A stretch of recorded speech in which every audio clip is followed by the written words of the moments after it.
नमस्कार दर्शकों, मैं हूं ऐश्वर्या कपूर और आप देख रहे हैं मेरे साथ पूछता है भारत। ऐश्वर्या के एजेंडा में दर्शकों आज बात सबसे पहले ये, आज भारत के हर एक नागरिक को, हिंदू हो या मुसलमान, ये जानना बहुत नहीं बेहद जरूरी हो गया है कि आखिरकार ये वक्फ है क्या।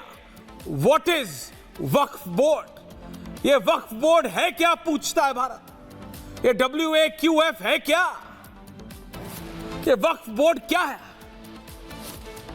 एक सवाल ये, और दूसरा ये कि सरकार जो वक्फ के ऊपर ये जो नया लॉ ला रही है, उसमें क्या ऐसा है जो all India Muslim personal law board को लग रहा है कि जैसे वो है ना कि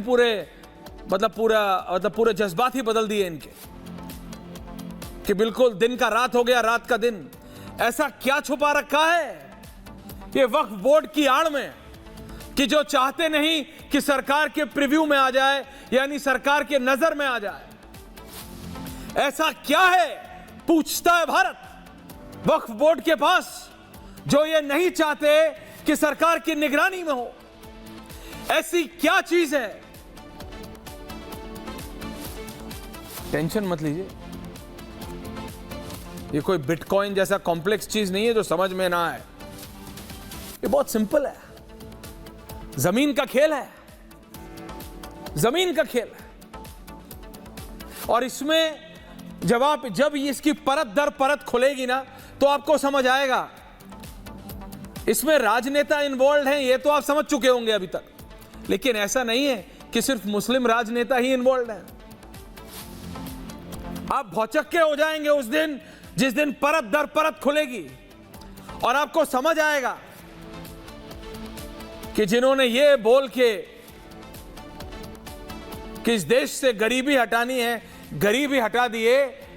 कितने उनके पार्टी के कितने अलग अलग नेताओं ने, और सारे खान नहीं है उसमें, कपूर भी हो सकता, यानी हिंदू भी है। वक्फ बोर्ड के नाम पे कितनी चल और अचल संपत्ति, चल और अचल संपत्ति पर कब्जा किया हुआ। आपको पता है, जब हमारे साथी आज ये all India Muslim personal law board का, Shazia ji, there was a protest in Delhi, हमारे रिपोर्टर जब पूछने गया, इट्स वेरी इंटरेस्टिंग, वो अकील की सीक्वेंस लगाओ जरा रन डाउन में।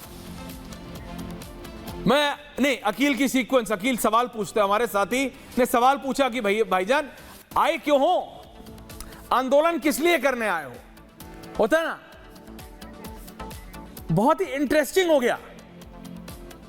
अभी जब सुनाऊंगा आपको डिबेट के बीच में, तो आपके सारे तर्क, या आप उनको कुतर्क बोले, दूसरी तरफ वाले सब धरे के धरे रह जाएंगे। किसी को नहीं मालूम कि आए क्यों हैं, बस इतना मालूम है जी वक्फ जा रहा है। वक्फ क्या पता नहीं जी, बड़ों ने बताया था जा रहा है तो हम आ गए हैं। सरकार क्या कर रही है पता नहीं जी, बस मुसलमानों के खिलाफ कर रही है। That's my point. 14 से लेके आज तक नरेंद्र मोदी की सरकार कुछ भी करे, उसको विपक्ष एंटी मुस्लिम बड़ा बड़ा तख्ती पे लिख देता है। जैसे लिखा ना पूछता है भारत, वैसे बड़ा बड़ा तख्ती पे लिख देता है एंटी मुस्लिम। ट्रिपल तलाक के खिलाफ कानून क्या एंटी मुस्लिम था? कोई कह सकता है नहीं, लेकिन उसको भी अगर ये सूडो सेक्युलर एंड द टुकड़े टुकड़े गैंग मिलके, ये सो कॉल्ड इंटेलेक्चुअल्स मिलके एंटी मुस्लिम पेंट करने की कोशिश कर सकते हैं साहब, तो ये तो तब भी वक्फ बोर्ड है। सोचिए तो, ट्रिपल तलाक के खिलाफ कानून आया था,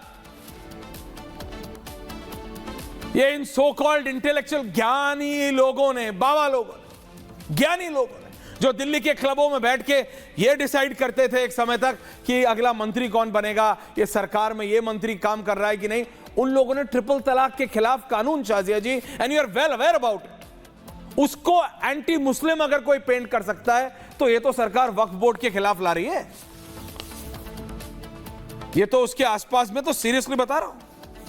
just before I go to my panel, मैं आपको सिर्फ कुछ फिगर्स दे रहा हूं। Graphics on air please. आपको पता है देश में वक्फ बोर्ड की संपत्ति भारत में 8,72,352 करोड़ रुपए की है अचल संपत्ति। चल संपत्ति 16,713। यह संसद में भारत सरकार का जवाब है, संसद में। और वक्फ कानूनों की बात करते हैं। 1954 में पहला आया, यह संशोधन है, यानी बदलाव जो हुए। 1954 में गठन हुआ नेहरू जी की सरकार में। 95 में नरसिंह राव जी की सरकार में इसकी शक्तियां बढ़ाई गई। दूसरा संशोधन 2013 में मनमोहन सिंह जी की सरकार में हुआ गया और शक्तियां बढ़ाई गई। अब यह तीसरा संशोधन जो 2025 में मोदी की सरकार में हुआ है, वक्फ बिल की तैयारी है और ये इनसे बर्दाश्त नहीं हो रहा है, क्योंकि बात सिर्फ इतनी है, शाजिया जी, अनुराग भदौरिया जी, सरवर साहब, जुनैद हैरिस जी, जगदीश शर्मा और रोहित सिंह, कि इनको लग रहा है कि ये जो ताकतें बड़ी थी, ये सारी ताकतें are going to be cut to size. नमस्कार जगदीश जी, मैं पहले शाजिया जी के पास जा रहा हूं। Shazia Ilmi ji, in 60-40 please can I have only Shazia. Shazia ji, ये वक्फ बोर्ड या ये वक्फ बिल, ये जो है अमेंडमेंट बिल, इससे इतनी परेशानी क्यों है? ऐसा क्या है ये वक्फ बोर्ड के पास? अगर आप जनता को डायरेक्टली, क्योंकि हर आदमी मेरे को प्रतिक्रिया देता है, they all want to know, पूछता है भारत कि ऐसा क्या है इस भानुमति के पिटारे में कि इसको छूने के बाद सब लोग ऐसा बोलते हैं, नहीं एंटी मुस्लिम है, एंटी मुस्लिम है, एंटी मुस्लिम है। शाजिया जी, 60-40 ना।